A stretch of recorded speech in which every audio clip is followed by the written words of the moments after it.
Pemirsa, Menko Polhukam Mahfud MD mengumumkan pengunduran dirinya saat berkampanye di Lampung Tengah, Lampung. Mahfud menyebut pengunduran dirinya telah dibicarakan dengan Ganjar Pranowo dan partai pengusung. Untuk membahasnya telah bergabung bersama kami pakar hukum tata negara Zainal Arifin Mokhtar. Selamat sore Mas Uceng. Selamat sore Mbak Kania. Terima kasih telah bergabung bersama kami. Pertama-tama tanggapan Anda terkait langkah Mahfud yang menyatakan mundur dari jabatannya sebagai Menko Polhukam. Yang pertama begini ya, saya sebenarnya pernah bertemu dengan Pak Mahfud sekitar sebulan atau 2 bulan yang lalu lah ya, di Yogyakarta. Kala itu beliau pulang dan saya sudah tanyakan kenapa kemudian tidak segera mundur. Nah, salah satu alasan yang dia bilang persis dia menunggu momentum. Tapi pada saat yang sama dia bercerita soal adanya desakan juga dari khususnya pihak-pihak tertentu yang menganggap Pak Mahfud jangan mundur. Karena kemudian kalau ada kecurangan atau gangguan terhadap netralitas, kepada siapa mau mengadu? Itu bahasa yang dia sampaikan ke saya. Nah, tetapi apapun itu saya kira pada akhirnya ketika dia memilih mundur hari ini, saya kira itu bagus sebenarnya dalam begitu banyak hal. Pertama adalah tentu saja untuk memperlihatkan bahwa sangat sulit sebenarnya pemegang jabatan publik, apalagi yang berkaitan langsung dengan peran-peran sebagai seorang menteri misalnya atau dalam kabinet, itu bisa melakukan misalnya kampanye, bisa melakukan safari dan lain-lain sebagainya yang tidak menumpang dengan fasilitas negara. Rasanya hampir mustahil. Biar bagaimanapun kan misalnya Pak Mahfud sendiri kan terbatas cutinya, dia tidak bisa cuti sepanjang waktu karena dia tetap harus diwajibkan dalam undang-undang itu harus tetap menjalankan tugasnya sebagai pemerintahan. Nah, pada saat yang sama itu mustahil bisa dibagi dengan mudah kapan dia bisa berkampanye dan kapan dia melaksanakan tugas. Apakah ketika melaksanakan tugas itu tidak sekaligus bisa dianggap sebagai kampanye. Yang kedua adalah agak mustahil memang membagi diri kapan dia sebagai seorang pribadi kandidat calon presiden dengan sebagai seorang Menko Polhukam. Karena itu beban yang beradu dalam satu sosok, dan itulah sebenarnya potensi konflik kepentingan yang sering kita bicarakan, yaitu ketika jabatan publik tapi pada saat yang sama dia harus melakukan sesuatu dalam kapasitas pribadi sebagai individu atau misalnya sebagai kandidat capres. Nah, ini yang saya kira yang dilakukan Pak Mahfud sebenarnya adalah memperkecil kemungkinan dari konflik kepentingan, dan itu menurut saya hal yang harusnya dilakukan. Walaupun pada saat yang sama tentu kita bisa tagih, kenapa baru sekarang gitu. Nah, yang ketiga saya kira tidak kalah pentingnya adalah waktu untuk berkampanye itu mau tidak mau memang harus besar ya kan, karena kampanye tinggal beberapa hari lagi, kurang lebih 10 hari lagi. Lalu kemudian dibutuhkan energi yang kalau misalnya ini adalah lari lomba lari, maka detik-detik terakhir ini biasanya pelari itu harus mengeluarkan tenaganya jauh lebih ekstra untuk segera mendapatkan garis finish. Maka saya kira nggak mungkin lagi kalau kemudian hanya mengandalkan model-model cuti dan lain-lain sebagainya. Nah, yang paling penting sebenarnya menurut saya yang keempat, ini yang harus disampaikan kepada semua pejabat kabinet. Karena kita sudah mengendus yang beginian, Mbak Kania. Dari lama kita sudah mengendus. Yang namanya pemilu, apalagi pemilu 2024 ya, itu karena tidak ada presiden tidak bisa re-elected, dan banyak sekali anggota kabinet yang berinisiasi untuk menjadi seorang pemangku jabatan berikutnya. Dan kita sudah bilang dari tahun 2001 akhir 2002 kita sudah bilang bahwa nanti efektivitas pemerintahan itu akan terganggu, termasuk jabatan-jabatan menteri yang kemudian sudah mau bertarung maupun yang mau menjadi tim sukses dari itu. Apalagi karena Pak Jokowi kan sekian lama membiarkan menteri-menterinya itu sekaligus adalah ketua partai. Nah, saya kira apa yang dilakukan Pak Mahfud ini harusnya menjadi contoh. Contoh itu pada beberapa level. Level pertama adalah tentu saja adalah level para menteri yang juga bertarung. Ya kan, kita tahu bahwa ada menteri yang ikut bertarung dalam proses kandidasi kali ini. Ini contoh yang menurut saya bagus dan harusnya dilakukan juga sama. Yang kedua adalah menteri-menteri yang masih mewakafkan dirinya atau menyerahkan dirinya untuk ikut berkampanye. Saya kira otomatis ini pun juga berpotensi mengganggu sebenarnya. sama kasusnya akan serupa, tapi ya serupa, beda-beda tipis lah dengan apa yang dilakukan oleh apa yang terjadi dengan Prof Mahfud. Karena kemudian kapan bisa dilakukan dia pribadi dan sebagai jabatan menteri, apalagi di tengah hingar-bingar sekian banyak sekarang laporan yang beredar bahwa sudah ada penekanan-penekanan yang dilakukan oleh kementerian tertentu terhadap pegawai-pegawainya gitu untuk segera kemudian melakukan dukungan, termasuk mendukung kepada kandidat tertentu.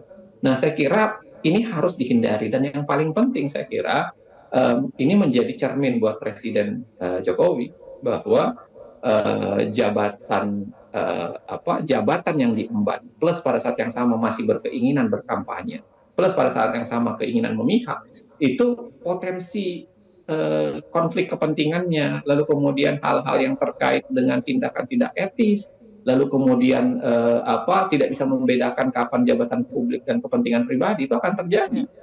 Nah, saya kira Mas Uceng, kalau boleh saya potong, terlepas dari kita bisa mengkritisi Pak Mahfud kenapa baru sekarang ya, tapi pada saat yang sama saya kira tetap saja kita bisa katakan bahwa ini adalah tindakan yang harus dilakukan, yang harusnya ditiru oleh para menteri, baik yang mencalonkan maupun yang sekedar menjadi tim sukses, atau yang kemudian menggunakan kekuasaannya untuk menekan atau menggunakan kekuasaannya untuk mendorong pilihan-pilihan tertentu, plus pada saat yang sama jabatan presiden sendiri. Begitu, Mbak. Ya, tapi tidak ada alasan memaksanya begitu, Mas Uceng. Artinya Anda mengatakan bahwa banyak menteri yang lain harusnya mengikuti langkah Pak Mahfud. Anda tadi mengatakan juga bahwa mustahil untuk bisa memisahkan atau menjaga agar tidak terjadi konflik kepentingan, walaupun mengambil cuti sekalipun ketika masa berkampanye. Lalu kemudian Anda juga mengatakan ini kan waktunya tinggal 10 hari lagi begitu ya, detik-detik terakhir yang harusnya waktunya bisa dimanfaatkan. Artinya langkah apa yang kemudian bisa dipastikan jika kemudian menteri-menteri yang lain tidak mengikuti langkah dari Pak Mahfud untuk memastikan bahwa konflik kepentingan itu tidak semakin rawan disalahgunakan gitu, mengingat bahwa ini adalah detik-detik terakhir gitu. Pengawasan di lapangan misalnya, apa yang bisa dilakukan saat ini? Saya kira begini Mbak Kania ya, sebenarnya kalau kita baca baik-baik undang-undang, jangan sekedar undang-undang pemilu, tapi juga baca misalnya undang-undang larangan penyelenggara negara bersih bebas KKN, lalu kemudian baca Undang-Undang 30 2014 soal administrasi pemerintahan, baca Undang-Undang 5 tahun 2014 soal aparatur sipil negara. Sebenarnya sebenarnya di situ ada pasal-pasal yang dengan jelas mengatakan seorang pejabat publik atau yang memegang jabatan publik itu tidak boleh sebenarnya mengambil langkah apapun yang itu dalam konteks kepentingan pribadi dan lalu kemudian tidak ditujukan pada kepentingan bangsa dan negara. Nah, artinya sebenarnya kalau dibaca baik-baik harusnya para menteri ini sudah mundur. Itu yang dari dulu kita udah ingatkan dari tahun 2001, 2021 dan 2022. Nah, tapi ya saya kira kenapa mereka tidak mau mundur, ya salah satunya karena presidennya sendiri memberikan contoh, yaitu tidak mau mundur, bahkan kemarin mengumumkan akan memihak, terlepas dari semua perdebatan yang kita bisa sampaikan ya, bahwa kita bisa katakan bahwa seharusnya tidak dilakukan, tapi kemudian dia mau melakukan itu, dan itu yang membuat barangkali menteri-menteri tidak mengambil langkah seperti yang diambil oleh langkah Pak Mahfud. Nah, makanya saya kira yang ketiga, mau tidak mau, satu, kita harus tetap dorong ya para pejabat publik ini untuk segera menjauhkan diri dari konflik kepentingannya, mengundurkan diri, memilih mana yang dia mau lakukan supaya tidak melanggar berbagai ketentuan perundang-undangan.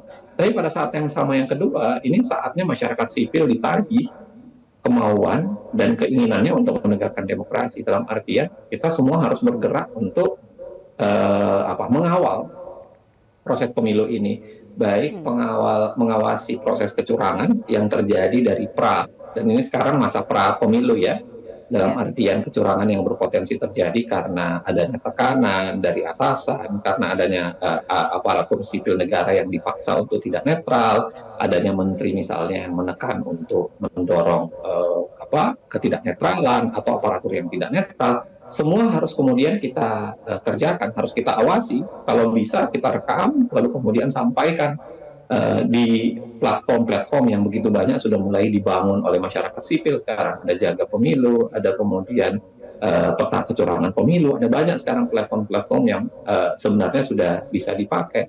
Plus pada saat yang Ya, sama tetap juga harus bekerja untuk mengawal potensi di pemilihan maupun pasca pemilihan. Karena pasca pemilihan itu maupun di hari pemilihan bukan berarti kecurangan tidak terjadi. Tapi saya kira oke. kata kuncinya tentu saja adalah balik ke soalan presiden ini sendiri. Kalau presidennya memberikan contoh yang memadai, ya saya kira mudah bagi seorang pembantu presiden untuk mengikuti contoh itu. Plus Oke. pada saat yang sama kembali ke para uh, pembantu presiden sendiri untuk menyadari bahwa potensi pelanggaran itu besar sekali dan potensi Oke. penggunaan kekuasaan secara serampangan itu besar sekali dan harusnya bisa diakhiri. Plus pada Ya. saat yang sama kekuatan masyarakat sipil kembali harus digalang. Ya, Mas Uceng, kembali lagi kepada momentum begitu ya. Tadi kalau kita melihat atau sedikit mengkritisi dari momentumnya, dari kepentingan elektoralnya, Mahfud memang mengatakan alasannya mundur adalah untuk menghindari konflik kepentingan dan juga intervensi politik dan juga jaminan moral agar pemilu berlangsung jujur dan adil. Tapi kalau melihat dari kepentingan elektoralnya, apakah itu satu-satunya faktor yang kemudian mendorong Pak Mahfud untuk mundur dari jabatannya sekarang? Saya kira sebenarnya kita bisa membagi efek elektoral secara popularitas maupun secara kemampuan untuk mempengaruhi aparat. Saya kira kalau Pak Mahfud tetap di situ, ya tetap memegang jabatan Menko Polhukam, setidaknya dia bisa tetap mempengaruhi aparat, dia tetap bisa mempengaruhi bawahannya, dia tetap bisa mempengaruhi orang yang berada di rentang kendalinya untuk setia pada dia. Makanya saya bilang secara hal ini tentu Pak Mahfud sebenarnya dirugikan. Pak Mahfud dirugikan sebenarnya karena dia tidak bisa menjaga kesetiaan aparat atau kesetiaan siapapun yang berada di bawahnya untuk itu. Dan tapi pada saat yang sama kalau kita lihat dari sisi etikal, dari sisi penegakan hukum, saya kira malah langkah ini yang benar. Gitu ya. Saya kira Pak Mahfud bisa jadi sedang memikirkan bahwa pada akhirnya apapun yang dilakukan ini kita tidak sekedar bicara soal kekuasaan, kita tidak bisa bicara sekedar soal memperebutkan siapa menjadi presiden, siapa yang berkuasa, siapa menjadi wapres dan kemudian siapa yang memegang kuasa. Tapi Ya. yang paling penting adalah ini adalah pendidikan publik, ini adalah pendidikan pada rakyat, pendidikan kepada kita semua Ya. bahwa kekuasaan itu pada dasarnya memang harus dibatasi, apalagi karena Oke. potensi penyalahgunaan kewenangannya itu besar sekali. Gitu. Oke. Mas Uceng, tapi di lain sisi juga kan ada posisi yang ditinggalkan. Posisi yang ditinggalkan menjadi kosong, apakah mungkin malah menjadi mengganggu roda pemerintahan? Jangan lupa bahwa Pak Mahfud ini adalah juga pejabat negara, pejabat pemerintahan sebelum akhirnya kemudian masuk dalam kontestasi Pilpres 2024. Nah kemudian akhirnya sekarang Pak Mahfud memutuskan untuk mundur dari jabatannya, ada jabatan yang kosong sekarang yang mungkin saja bisa saja mengganggu roda pemerintahan ke depan. Anda melihatnya seperti apa? Dari awal tahun 2022 sebenarnya, akhir 2021 kita udah teriakkan bahwa harusnya presiden mulai melakukan reshuffle atau kemudian mulai menanyain kepada para menteri-menterinya siapa yang mau calon dan lain-lain sebagainya dan harusnya udah diganti termasuk ketua-ketua partai karena otomatis mereka mengalami kesetiaan ganda sekarang kan. Kesetiaan tidak lagi pada negara tapi kemudian kesetiaan pada kandidat atau kesetiaan pada para partainya. Nah, harusnya dilakukan itu sedari awal. Nah, bahwa kemudian sekarang terjadi, saya ingin mengatakan bahwa kalaupun tidak diganti, pada dasarnya sudah terjadi kekosongan karena para menteri ini lebih sibuk untuk bertarung, lebih sibuk untuk memikirkan kekuasaan dibanding kemudian menjalankan tugas pemerintahan. Ya, Jadi dan itu kalau bahwa semakin kosong, harusnya memang kasat mata belakangan begitu ini bisa sudah dilihat kosong Mas gitu. Uceng? Dan itu semakin kasat mata Belakangan ini bisa sudah kosong. dilihat dan dirasakan saat ini? Nah, maksud saya adalah bahwa sekarang ini kosong, ya tergantung presiden. Presiden mau membuatnya menjadi kosong atau segera mengisinya. Tapi apapun itu saya kira harusnya ini memang dilakukan sedari awal. Dari beberapa tahun yang lalu bahwa saya sempat berbicara dengan beberapa teman untuk kemudian mengatakan bahwa harusnya presiden itu mulai untuk mengosongkan jabatan-jabatan yang memang potensi pertarungannya tinggi untuk mengatakan bahwa dia tidak akan masuk ke situ dan tidak akan cawe-cawe. Tapi kan kemudian itu kenyataan berbeda. Karena kemudian Pak Presiden sendiri mendorong anaknya ke situ, kehendak cawe-cawenya menjadi tinggi, lalu kemudian ya sekarang ini hanya menjadi implikasi dari kemudian dia tidak mampu menjaga efektivitas dan roda pemerintahan sedari awal.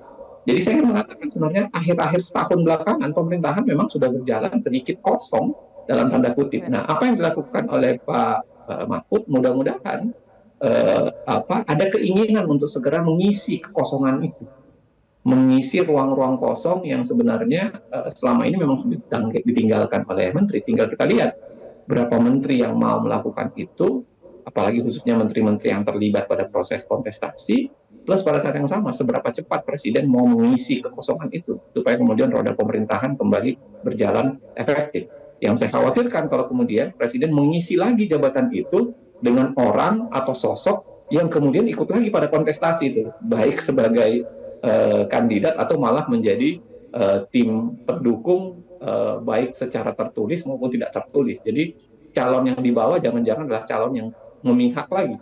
Dan saya kira itu akan makin mengaburkan makna kekosongan yang seharusnya diisi, tapi kemudian malah membiarkan kekosongan itu terjadi. Ya. Mas Uceng, pertanyaan terakhir, ada juga yang mengatakan bahwa inilah tantangan demokrasi saat ini, harus ditemukan formula baru dalam penegakan aturan dan etika tanpa memperdagangkan pengaruh. Apakah bisa, Mas Uceng?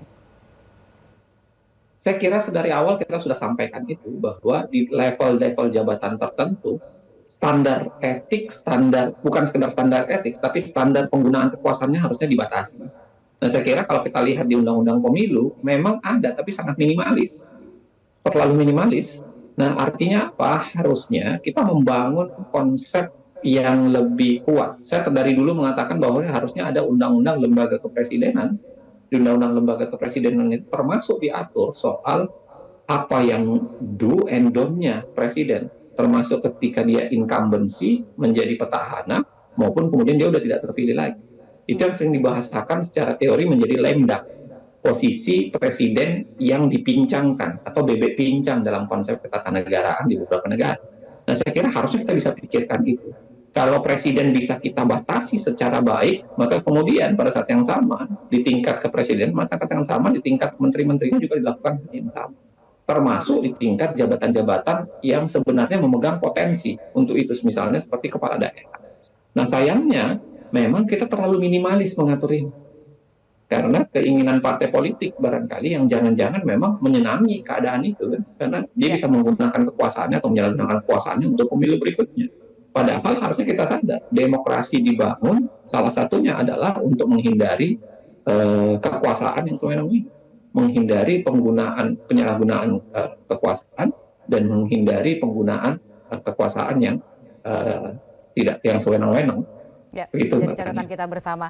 Zainal Arifin Muchtar, pakar hukum tata negara, terima kasih telah bergabung bersama kami di Metro hari ini. Jelajahi cara baru mendapatkan informasi. Download Metro TV Extend sekarang.